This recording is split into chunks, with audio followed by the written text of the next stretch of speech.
bureau de sens.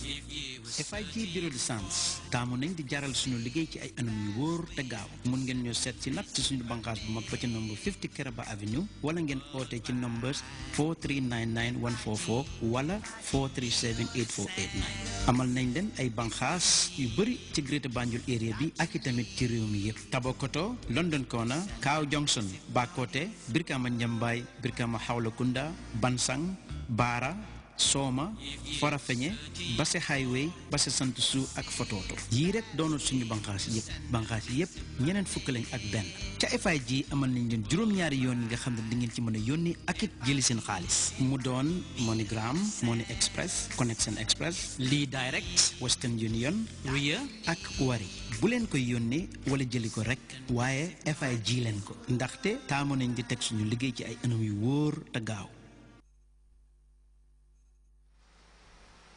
Welcome back.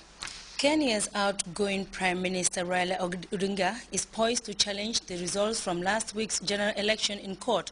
Odinga, who lost the race by a wafer-thin margin, is alleging fraud, and former South African president and anti-apartheid icon Nelson Mandela recently spent a night in hospital for routine medical checkup.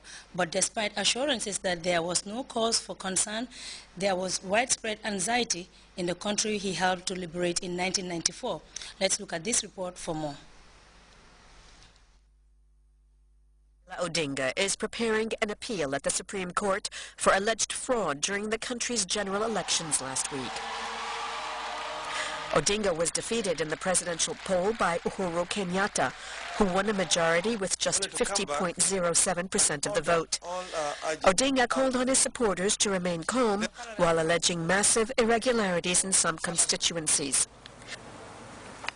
Thank you, Mr. Kenya's Chief Justice, Willy Mutunga, has the power to order a recount, order a whole new election, or dismiss the petition. Ready to hear these disputes in President Pierre Nkurunziza of Burundi met with French President François Hollande in Paris. Their talks centered on bilateral cooperation. Burundi is on the priority list of French aid to Africa. Burundi says it is willing to send a contingent of at least 800 troops to Mali. France would like to see this contingent join the African force in Mali as soon as possible. Meanwhile, Paris saluted the recent release of journalist Hassan Ruvakuki, who was arrested in November 2011, accused of taking part in a rebel movement. Mali's transition president, Diokounda Traoré, wrapped up a visit to Mauritania, during which he met his counterpart, Mohamed Ould Abdelaziz. The two heads of state discussed the military situation in Mali. President Ould Abdelaziz said he would not rule out contributing to a UN force if the situation improves. After Nouakchott, the Malian president heads to Senegal to meet with President Macky Sall. Again, regional help to Mali will dominate talks.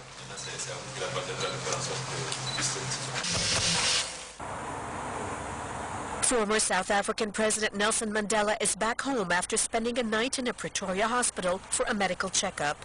His state is said to be satisfactory. News of Mandela's latest hospitalization sparked concern that he had fallen ill again. Mandela spent 3 weeks in hospital in December for a lung infection. He has grown increasingly frail in recent years and has not appeared in public since South Africa's Football World Cup final in 2010. The College of Cardinals has 209 members, but it is only 115 that are planning to vote. They are called the Cardinal Electors. The Cardinals have now been secluded from the rest of the world in preparation to elect a new pope. CNN's Jonathan Mann explains the process that leads to the selection of a new pope. It's the oldest enduring electoral system in the world, and many of its traditions have been unchanged for centuries. The conclave, which literally means locked with a key, dates back to a time when cardinals were locked in until they chose a new pope. Now it's the world that's locked out, figuratively speaking, as much of the conclave will take place behind closed doors. The gathering begins with a morning mass in St. Peter's Basilica. In the afternoon, the 115 voting cardinals, those under 80 years old, enter the Sistine Chapel, where each will take an oath of secrecy. The penalty, automatic excommunication. After the oath, preparations are made for the election, taken by secret ballot. Lots are drawn to select 3 cardinals who will help collect ballots, 3 more cardinals to count the votes, and 3 others to review the results. printed on the ballots the words Eligio in summum pontificum, meaning I elect as supreme pontiff. Each elector writes the name of one candidate on the lower half of the ballot and folds it in half. Cardinals are not allowed to vote for themselves. Then, in order of seniority, the cardinals take their ballots to the altar. Each places a folded ballot onto a small disc, and then the ballot is dropped into a chalice. Once all the votes are cast, the ballots are tallied, and the results are read aloud. More than a two-thirds majority is needed to declare a winner, in this case 77 votes. If there is no winner, there's another vote. If there is still no winner, 2 more votes are scheduled for the afternoon. Voting continues up to 4 ballots each day until there is a winner. The ballots are burned after each session in an incinerator inside the chapel. If there's no winner, they're burned with a chemical that gives off black smoke, telling the crowd waiting in St. Peter's Square that a new pope has not yet been selected. When there is a winner, white smoke, a sign from the cardinals that they have chosen a new pope to lead the church. Jonathan Mann, CNN, Atlanta. 2 years on, the tsunami remains a destructive force. Debris from Japan continues to wash on shore thousands of kilometers away. As Japanese families hold different ceremonies to remember the destruction and lost ones, CNN looks at how the havoc caused by the deadly tsunami is still creating problems for the environment. Slamming the shores of one of Hawaii's most remote beaches. Debris, big and small, covering every inch of the Camilo Beach coastline. The foreign markings tell where some of it comes from. These are definitely from Japan. This is some type of pickle, and that's definitely Japanese. Hawaii Wildlife Fund's Megan Lamson has seen debris from Japan hit at a growing rate since fall, like a refrigerator with Japanese on the temperature dial, large buoys, even an intact fishing boat from Japan. Sucked into the Pacific on that horrifying day 2 years ago. Traveling through the Pacific, volunteers like HWF have been fighting the already big problem of marine debris, only made worse with the 1.5 million tons of floating tsunami debris. It's disheartening to come out here and see all this marine debris in this area that's otherwise so remote, debris that's washing up from other countries. This is not just a litter problem. Look at what's inside this albatross, a seabird. Found dead, plastics fill its body. So little fat. David Heirenbach and his team are researching the alarming rate of debris in the birds. So here you see It is filled with plastic. Yeah, this is the stomach of a 2-month-old albatross. Is that part of a drain?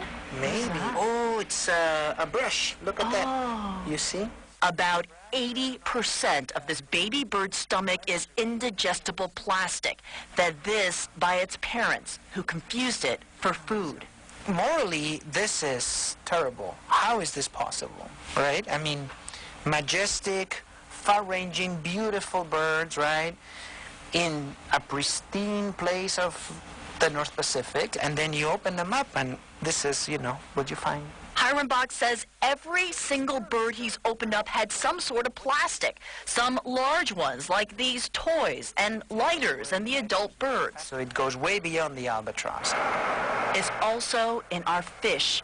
NOAA fisheries biologist Leslie Jantz is cutting into the stomach of a lancet fish. It may look scary, but this is what yellowfin and big-eye tuna eat, the tuna that ends up on your plate.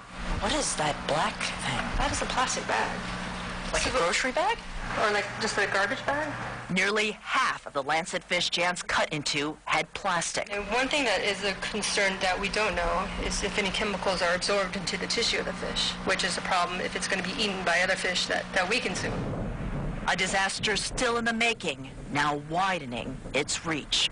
Environmental activists here say that there's nothing they can do about the tsunami debris. They can just clean up the beaches. But there is something that consumers can do to help them out.